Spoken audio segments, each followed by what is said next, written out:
कहानी शुरू होती है और हमें एक लड़की को दिखाया जाता है जिसका नाम वेडनेसडे है और स्कूल में आज उसका पहला दिन है। स्कूल पहुंचकर जब वो अपने लॉकर को खोलती है तो वो देखती है कि किसी ने उसके भाई को रस्सियों से बांधकर वहां बंद कर दिया है। वेडनेसडे अपने भाई की रस्सियों को खोलने लगती है कि तभी उसे कुछ विजन आता है जिसमें वो उन लड़कों को देखती है जिन्होंने उसके भाई को रस्सियों से बांधकर वहां बंद किया था। उसके बाद वो यहाँ से सीधा उन लड़कों के पास जाती है जो कि स्विमिंग पूल में तैरने की प्रैक्टिस कर रहे होते हैं। उन लड़कों को सबक सिखाने के लिए वेडनेसडे उनके पूल में बहुत सारी पिरान्हा मछलियों को डाल देती है। उन मछलियों से बचने के लिए सारे लड़के पुल से बाहर आ जाते हैं, पर एक लड़का बाहर नहीं आ पाता जिसे कुछ पिरान्हा मछलियां काट लेती है, जिससे उस लड़के का बहुत सारा खून भी बहने लगता है। इस हरकत की वजह से वेडनेसडे को स्कूल से निकाल दिया जाता है और ये पहली बार नहीं था जब उसे उसकी हरकतों की वजह से स्कूल से निकाला गया हो। उसे पहले भी काफी सारे स्कूल से निकाला गया था। उसके बाद हम वेडनेसडे के मॉम और डैड को देखते हैं जो कि वेडनेसडे को लेकर एक दूसरी एकेडमी जाते हैं। इस एकेडमी में पढ़ने वाले बच्चे भी कुछ वेडनेसडे की तरह ही होते हैं, थोड़े अजीब से। वेडनेसडे को एकेडमी में जाने का बिल्कुल भी मन नहीं होता, पर उसे ना चाहते हुए भी एकेडमी जाना पड़ता है। उसके बाद हम एकेडमी के पास वाले जंगल का सीन देखते हैं जहाँ एक शिकारी शिकार करने आया था। वो जंगल के काफी अंदर जाकर एक जगह चाय पीने लगता है कि तभी उस पर एक अजीब सी चीज हमला कर उसे बहुत ही बुरी तरह से मार देती है। वेडनेसडे और उसका मॉम डैड जाकर प्रिंसिपल से मिलते हैं। एकेडमी के प्रिंसिपल भी वेडनेसडे की तरह आउट ऑफ कास्ट होती है। आउट ऑफ कास्ट जैसे वैम्पायर, जल परी, चुड़ैल और ऐसे लोग जिनमें कुछ खास पावर्स हो, और ऐसे ही सारे बच्चे इस एकेडमी में पढ़ते हैं। उसके बाद प्रिंसिपल वेडनेसडे को उसके रूममेट से मिलाती है जिसने रूम को बहुत ही रंगीन बनाया होता है। रूम देख वेडनेसडे को रूम बिल्कुल भी पसंद नहीं आता क्योंकि वेडनेसडे को सिर्फ काला रंग ही पसंद है और वह ये सब देख मुंह बना लेती है। तब उसकी रूममेट उससे पूछती है क्या तुम ठीक हो, जिसपे उसके डैड कहते हैं मेरी बेटी काफी बोरिंग है और तुम इसे बस एक जिंदा लाश ही समझो। डैड की ऐसी बातें सुन वेडनेसडे उन्हें घूरने लगती है। तब उसकी रूममेट उसे एकेडमी घुमाने ले जाती है कि तभी वहाँ एक लड़का आकर वेडनेसडे से उसकी फेसबुक आईडी मांगता है, जिसपे वेडनेसडे कहती है मैं कोई भी सोशल मीडिया इस्तेमाल नहीं करती। जाने से पहले उसकी माँ कहती है कि अब तुम यहाँ से कभी नहीं भाग पाओगी, जिसपे वह बोलती है मैं आपसे वादा करती हूँ मैं बहुत जल्द यहाँ से भाग जाऊंगी, अब बस देखना। जाते वक्त उसके डैड वहाँ एक हाथ छोड़ देते हैं ताकि वो वेडनेसडे पर नजर रख सके। वहीं दूसरी ओर जंगल में पुलिस वाले जब छानबीन करते हैं तो उन्हें शिकारी की लाश टुकड़ों में जंगल में अलग अलग जगह पड़े मिलते हैं। ऐसा हादसा एकेडमी के जंगल में पहली बार नहीं हुआ था जब जंगल में किसी की लाश मिली हो। इस हादसे को मिलाकर ये तीसरी बार था। उधर वेडनेसडे अपने रूम की सारी रंगीन चीजों को निकाल देती है और अपने रूममेट से कहती है कि आवाज मत करो, ये मेरा नॉवल लिखने का टाइम है। मगर वो तो गाना लगाकर डांस करने लगती है, जिसपे वेडनेसडे को गुस्सा आ जाता है और वो गाना बंद कर देती है, जिसपे उसकी रूममेट उसे पंजे दिखाकर डराने लगती है क्योंकि वो भी एक वेयरवुल्फ थी। तभी वहाँ एक टीचर आ जाती है जो काफी अच्छी थी। वो वेडनेसडे को एज ए वेलकम एक फूल देती है। अब अगले दिन जब वेडनेसडे कहीं जा रही होती है तो उसके डैड का छोड़ा वो हाथ उसे छुप छुप कर देख रहा होता है और तभी उसके ऊपर एक स्टेचू गिरने वाला होता है कि एक लड़का आकर जिसका नाम जेवियर है उसे सही टाइम पर बचा लेता है। मगर हड़बड़ी में वेडनेसडे बेहोश हो जाती है और जब उसे होश आता है तो वो जेवियर को थैंक्स कहने के बजाय उससे कहती है कि मुझसे ये उम्मीद मत रखना कि मैं तुम्हारी एहसानमंद रहूंगी क्योंकि तुमने मुझे बचाकर मेरी इतनी अच्छी मौत को टाल दिया है। जिसपे जेवियर कहता है कि मैं तुम्हें बहुत पहले से जानता हूँ। जब हम 10 साल के थे तब हमारी मुलाकात हुई थी। हम खेल रहे थे और मैं जाकर एक ताबूत में छुप गया था और लोग मुझे जलाने ही वाले थे कि तुमने मुझे बचा लिया और आज मैंने तुम्हारी जान बचाकर हिसाब बराबर कर दिया। वेडनेसडे जब अपने रूम में आती है तो उसे बेड पे कुछ महसूस होता है। जब वो बिस्तर हटाती है तो वहाँ हाथ को देख वो तुरंत हाथ को पकड़ लेती है और उससे पूछती है तुम कौन हो और यहाँ क्या कर रहे हो। जिसपे वो कहता है मुझे तुम्हारे डैड ने तुम पर नजर रखने को कहा है और वही मुझे यहाँ छोड़ कर गए हैं। वेडनेसडे कहती है ठीक है, आज से तुम मेरी बात सुनोगे, नहीं तो मैं तुम्हें दराज में बंद कर दूंगी हमेशा हमेशा के लिए। जिसपे वो हाथ मान जाता है और कहता है ठीक है, आज से मैं तुम्हारी बात सुनूंगा। अगले दिन प्रिंसिपल वेडनेसडे को लेकर एक दिमागी डॉक्टर के पास जाती है क्योंकि उन्हें लगता है कि इसकी दिमागी संतुलन ठीक नहीं है। मगर वो वहाँ कोई बहाना बनाकर हाथ की मदद से खिड़की खोलकर वहाँ से भाग जाती है। भागते हुए वो एक आदमी से टकरा जाती है जिसपे उसे फिर से एक विजन आता है जिसमें वो देखती है इस आदमी की एक्सीडेंट में बहुत ही बेरहमी से मौत होने वाली है और वो उस आदमी से कुछ नहीं बोलती क्योंकि उसे खून खराबा बहुत ही पसंद होता है। वो वहाँ से एक होटल में जाती है जहाँ उसकी मुलाकात एक वेटर से होती है जो कि काफी परेशान होता है क्योंकि उसकी कॉफी मशीन खराब हो गई होती है। वेडनेसडे उस लड़के से कहती है मैं तुम्हारी मशीन ठीक कर दूंगी, बदले में तुम्हें मुझे स्टेशन छोड़ना होगा। जिसपे वो लड़का मान जाता है। वेडनेसडे उसकी मशीन ठीक कर देती है। उसके बाद वो लड़का उसे कहता है तुम थोड़ी देर इंतजार करो, मेरी शिफ्ट बस खत्म होने ही वाली है, उसके बाद मैं तुम्हें स्टेशन छोड़ दूंगा। वेडनेसडे बैठकर इंतजार कर रही होती है कि तभी वहाँ कुछ बदमाश लड़के आते हैं और उसे परेशान करने लगते हैं, जिससे उसे गुस्सा आ जाता है और वो अकेले ही उन लड़कों को बहुत मारती है।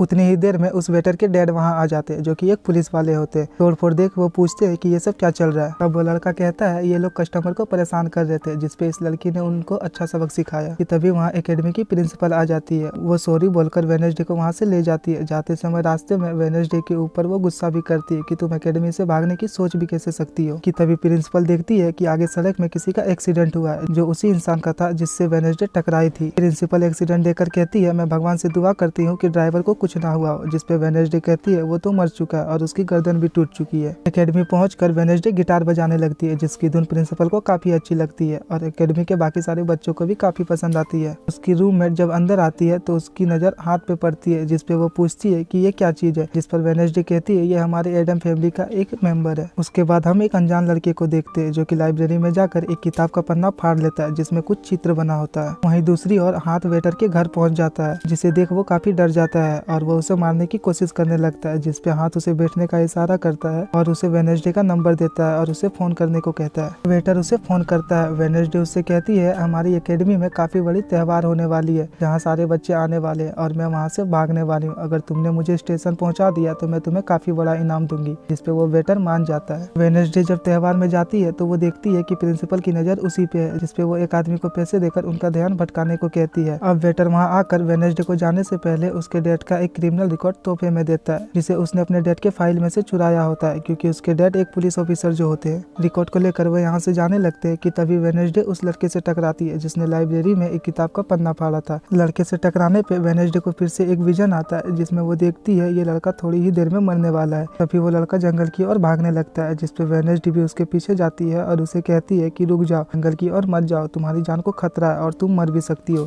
तभी वो लड़का अपने जादू से वेडनेसडे को एक पेड़ पे चिपका देता है और कहता है खतरा मुझे नहीं तुम्हें है, बल्कि तुम खुद ही एक खतरा हो और बाकी सबको मैं तुमसे बचा रहा हूँ। उस दिन स्टैचू को भी मैंने ही तुम्हारे ऊपर गिराया था। उसके बाद वो उसे एक फोटो दिखाता है और कहता है इस फोटो में तुम ही हो, जिसे मेरी मॉम ने 25 साल पहले बनाया था। ये उस वक्त की बात है जब वो एकेडमी में पढ़ती थी और मरने से पहले उन्होंने कहा था मुझे इस फोटो वाली लड़की को यानी कि तुम्हें रोकना होगा, नहीं तो तुम इस एकेडमी के साथ साथ पूरी दुनिया को भी खत्म कर दोगी। वो वेडनेसडे को मारने ही वाला होता है कि तभी एक बड़ा सा क्रिएचर आकर उसे बहुत ही बेरहमी से मार देता है। उसके बाद हम वेडनेसडे को उसके कमरे में देखते हैं, जिसने एकेडमी से भागने के इरादे को छोड़ दिया था, क्योंकि अब उसके दिमाग में बहुत सारे सवाल होते हैं, जैसे मैं इस दुनिया के लिए खतरा कैसे हूँ, उस क्रिएचर ने मेरी जान क्यों बचाई, और साथ ही उसके डैड का पुलिस रिकॉर्ड जिसमें उनके डैड के ऊपर एक कत्ल का इल्जाम था।